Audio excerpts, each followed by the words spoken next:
एक डाकू था जो अपने साथियों के साथ मिलकर रास्तों में लोगों को लूटा करता था, जिससे लोगों में उसका बहुत आतंक था। एक दिन उसने अपने साथियों के साथ एक साधु को घेर लिया और बोला, क्यों साधु महाराज, तुम्हें मुझसे भय नहीं लगता? मैं एक डाकू हूँ। साधु बोला, मैं निर्भय हूँ। मुझे न प्राणों का भय है, न सफलता का, न कल का, न कलंक का। तुम बताओ, तुम किससे डरते हो? क्या तुम राजा से डरते हो, प्रजा से डरते हो, या अपने पापों से डरते हो? डाकू बोला, मैं किसी से नहीं डरता।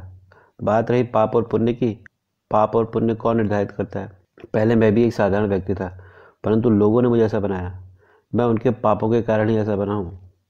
साधु बोला, दूसरों का पाप अपने पाप को सही नहीं ठहरा सकता।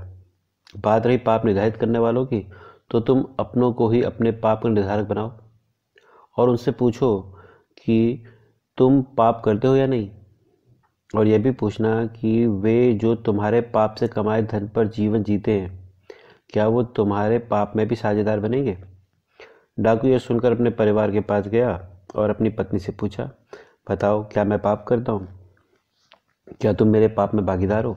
पत्नी बोली, नहीं, मैंने आपके सुख दुख में साथ देने की कसम खाई है, पाप में नहीं।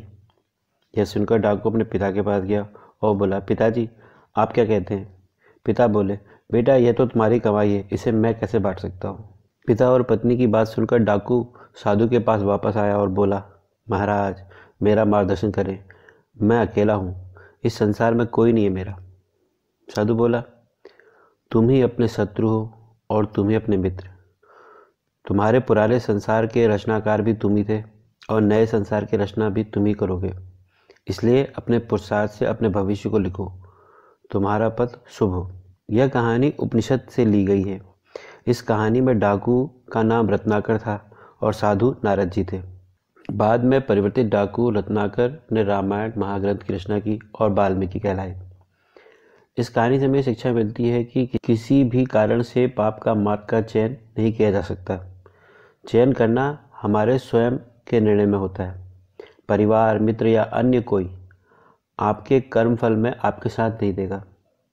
अगर कोई पाप करता है तो उसका फल या दंड उसे ही भोगना होगा। अतः सही मार्ग पर चलने का प्रयास करें।